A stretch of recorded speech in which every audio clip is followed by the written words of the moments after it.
Good morning, everyone. Boker Tov. This week's Torah portion tells the story of the splitting of the sea, the greatest miracle ever of biblical proportions. But yet, fascinatingly, the Talmud says that there are two other things that are as miraculous or as difficult for God as splitting the sea. The first one is zivugim, finding your soulmate.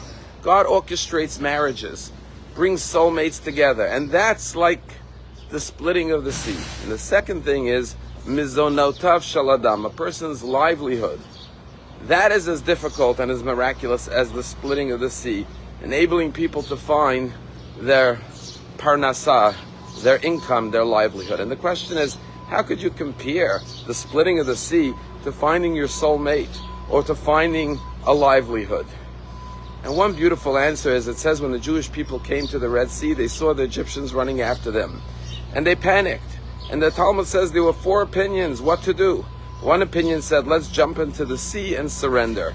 The second opinion said, no, let's jump in the sea and commit suicide. The second opinion said, no, let's just go back to Egypt and surrender.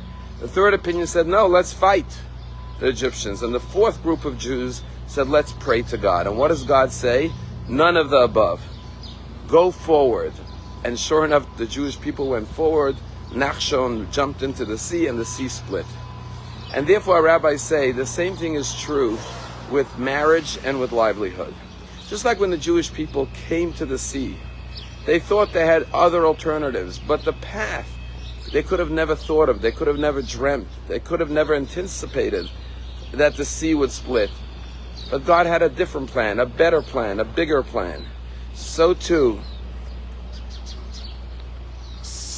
when it comes to marriage.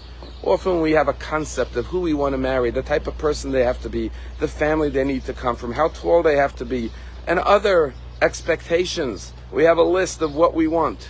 But sometimes, and very often, when we meet the person who's our true soulmate, we realize it's not what we thought it was.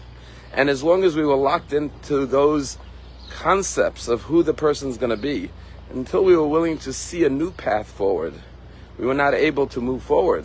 It's only when we let go of those preconceptions and recognize this is our true soulmate that we're able to find our marriage partner. And it turns out it's not the person we thought they would be. The same thing is with livelihood. A person has a plan. I'm going to make a living doing this, doing it in this location. And suddenly new pathways appear, new opportunities. Suddenly seas open up that you would have not seen. And you have to be prepared to go into the water and take a new path, forge a new path. And that's why the Talmud compares marriage and livelihood to the splitting of the sea. This Sunday we have another one of our wonderful wisdom retreats. In Sunday morning at the New Malka restaurant with lunch at this fantastic restaurant, we have four amazing speakers. It's a day of learning, of growth, of inspiration. And I welcome everyone to come and join us. And I look forward to seeing you there. But one of the amazing speakers that's coming is Rabbi Mendel Kalmanson, who's the author of many books. And one of his best-selling books is Negativity Bias, where he talks about the fact that we are wired as human beings to see all the dangers, all the negativity, all the traps of life, fears.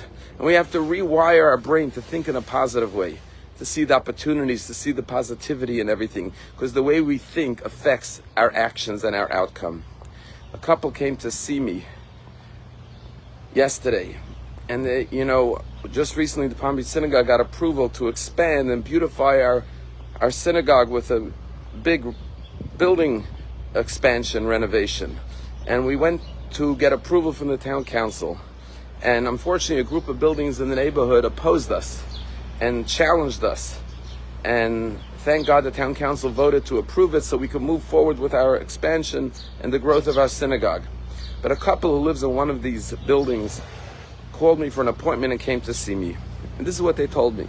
They said they live in one of these buildings, and they got a letter from the president saying these are the reasons we need to oppose this project. They're asking for 9 variances. It's going to cause traffic. It's going to cause problems for the neighborhood. And he said, I read it and I agreed. This is not proper. This isn't good. It shouldn't be done. And so the day of the hearing at the town council, he said, I went online and watched the whole hearing. He said, for all 10 hours, 9 hours of hearing plus a lunch break, I listened to everything.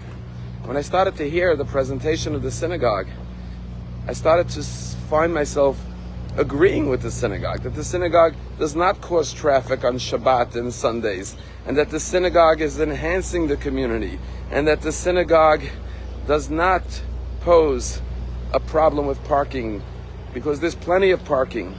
And he went on and on to say how, as the hours went along, he found himself disagreeing with his president of his building and supporting the synagogue. And he said, I'm happy that you got the approval. And then he went on to say, as I listened to dozens and dozens of congregants get up and tell the town council how much they love the synagogue, what the synagogue has done for their lives, I started to think about my life. I grew up in an observant home, and I've drifted away from Judaism my whole life.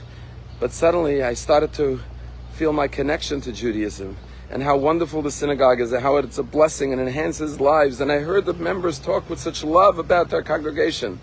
And I decided, my wife and I, that we want to join the synagogue. We want to come back to our Jewish roots.